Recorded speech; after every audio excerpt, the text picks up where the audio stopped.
दर्शक बंधु शनि चलन काहापाई केमिति वर्तमान शनि तांकर मूल त्रिकोण राशि कुंभ राशि रे अवस्थान करिसेंती। तेबे आसंता 2025 मसीहा मार्च मास 29 तारीख रे शनि कुंभ राशि को छाड़ी मीन राशि को सुचारू भाव रे गमन करिवे एवं मीन राशि रे शनि 3 जून 2027 मसीहा पर्यंत रहिबे। आमे जानिचे दर्शक बंधु जे शनि गोटे राशि रे 2.5 वर्ष अर्थात 2 वर्ष 6 मास अवस्थान करंती।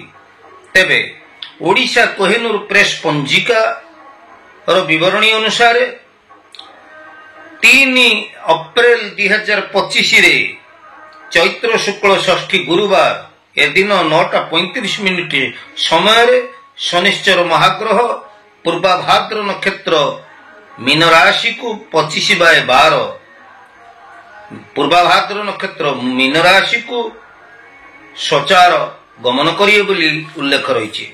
तेरे से जाओ ना कहीं शनि महाग्रह जो चलन हवा जाउछंती एई परिप्रेक्षी रे मेष राशि ठारू मीन राशि पर्यंत द्वादश राशि उपरे शनि महाग्रह 2.5 वर्ष 2 वर्ष 6 मास धरी कि प्रकार शुभाशुभ फल प्रदान करने जाउछंती एई संपर्क रे आज रे स्वतंत्र उपस्थापना को मु आपण मन को हार्दिक स्वागत जणाउछि।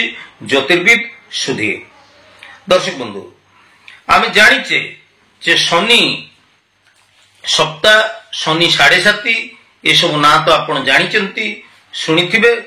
तेबे जेतेबेले जन्म राशि ठारू शनि प्रथम रे द्वादश रे द्वितीय भाव रे रही जानती सेतेबेले शनि 7.5 भोग होता है।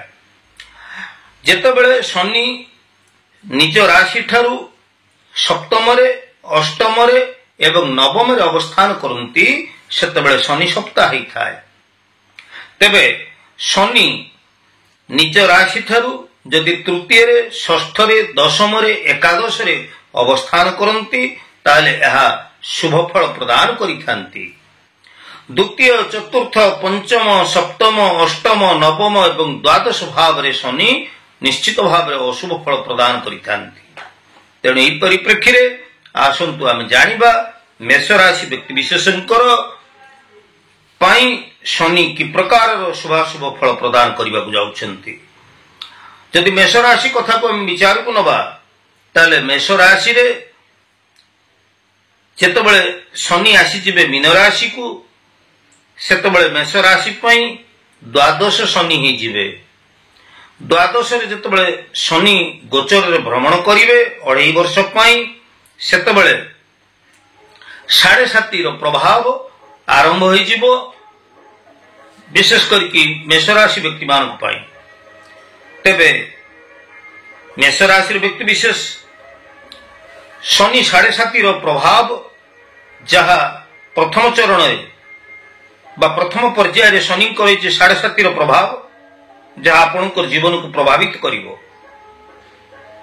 सेथि पई आपन को ई 2.5 वर्ष मध्य रे जदियो आपनकर आर्थिक क्षेत्र रे वाणिज्य व्यवसाय आदि क्षेत्र रे जदियो आपण बेस किछि प्रगति हासिल करिवे एवं जो महत् आकांक्षा गुडी को आपण को मन भीतर रहिछि जो उच्च अभिलाष गुडी को मन भीतर आपण रखिचंती जदियो से सब उच्च अभिलाष गुडी को आपनकर परिपूर्ण हबो आपनकर आशा स्वप्न जदियो पूर्ण हबो किंतु एथि पई आपण को निरंतर प्रयास करिया पड़िबो निरंतर आपण को कर्म करिया पड़िबो तेबे जाई आपण सफलतार स्वाद पाई परिबे। तेबे शनि 7.5 रो प्रभाव जोगु आपणकर स्वास्थ्यगत समस्या अनावश्यक मु तो कहिली आपणकर उपार्जन भल हबो विभिन्न सूत्ररु आपण अर्थ उपार्जन करिया पई समर्थ होई परिबे आर्थिक क्षेत्र को आपण मजबूत करि परिबे किंतु आपणकर अनावश्यक खर्च जहा आपणक पई चिंतार कारण ही पारे। ଆପଣଙ୍କର କିଛି ଲୋନ୍ ବା କରଜ ଆପଣ ମଧ୍ୟ କରିପାରନ୍ତି।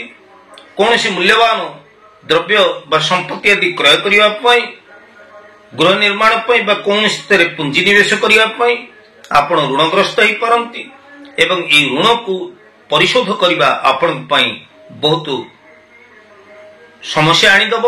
ସେଥିପାଇଁ ମୁଁ ପରାମର୍ଶ ଦେବି ଯେ ଏହି 2.5 ବର୍ଷ ଭିତରେ ଆପଣ କେବେ ହେଲେ ଋଣ କରନ୍ତୁ ନାହିଁ। ତେବେ ପରିବାର ଭିତରେ ସହଯୋଗ ସମନ୍ୱୟ ରକ୍ଷା କରି ଆପଣଙ୍କୁ ଚଳିବାକୁ ପଡ଼ିବ। ପରିବାରରେ ଆପଣଙ୍କର କୁଟୁମ୍ବରେ ଟିକେ ମତଭେଦ ଆସିପାରେ, କୁଟୁମ୍ବରେ କଳହପୂର୍ଣ୍ଣ ବାତାବରଣ ସୃଷ୍ଟି ହୋଇପାରେ। ଆପଣଙ୍କର ଶରୀର ପାଇଁ ଆପଣଙ୍କୁ ଯଥେଷ୍ଟ ସତର୍କ ରହିବାକୁ ପଡ଼ିବ। ବିଶେଷ ଭାବରେ ଆପଣଙ୍କ ଶରୀରରେ ଥଣ୍ଡା ଲାଗି ରହିବା, ଦୀର୍ଘସ୍ଥାୟୀ ଥଣ୍ଡା ଲାଗି ରହିବା, ସ୍ନାୟୁବିକ ଦୁର୍ବଳତା, ଚର୍ମ ରୋଗ, ଉଦର ସମ୍ବନ୍ଧୀୟ ପାଚନ ସମ୍ବନ୍ଧୀୟ ସମସ୍ୟା ଯେଉଁଗୁଡ଼ିକ ଆପଣଙ୍କୁ ନିଶ୍ଚିତ ଭାବରେ ବ୍ୟଥିତ କରିବ।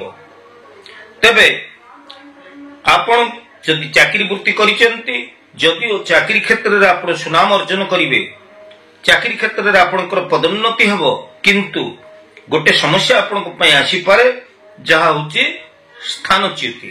ଅର୍ଥାତ୍ ଗୋଟିଏ ଜାଗାରୁ ଆପଣ ଆଉ ଗୋଟେ ଜାଗାକୁ ଟ୍ରାନ୍ସଫର ହେଇଯାଇପାରନ୍ତି। ତେବେ ଯେଉଁ ନୂଆ ପରିବେଶକୁ ଆପଣ ଟ୍ରାନ୍ସଫର ହେଇଯିବେ, ସେ ସ୍ଥାନଟି ଆପଣଙ୍କ ପାଇଁ ଅନୁକୂଳ, ସେ ବାତାବରଣଟି ଆପଣଙ୍କ ପାଇଁ ଅନୁକୂଳ ହେଉଥିବା ଦରକାର। ଇଏ ମଧ୍ୟ ଗୋଟେ ଆହ୍ୱାନ ଆପଣଙ୍କ ପାଇଁ ରହିଛି।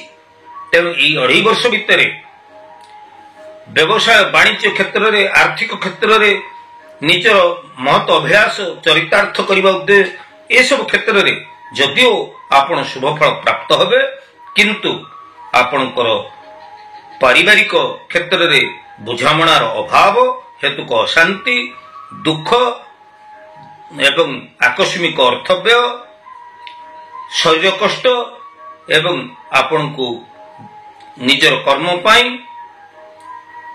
ବିଦେଶକୁ ଯାତ୍ରା କରିବା ବା ଭ୍ରମଣଶୀଳ ଅବସ୍ଥାରେ ଆପଣଙ୍କୁ ଶନି ପ୍ରଭାବ ପକାଇବେ। ତେଣୁ ମୋଟ ଉପରେ ଏଇ ଥିଲା ଆମର ମେଷ ରାଶି ବ୍ୟକ୍ତିଙ୍କ ପାଇଁ ଶନି 7.5ର ପ୍ରଭାବ ସମ୍ପର୍କରେ ବିସ୍ତୃତ ତଥ୍ୟ।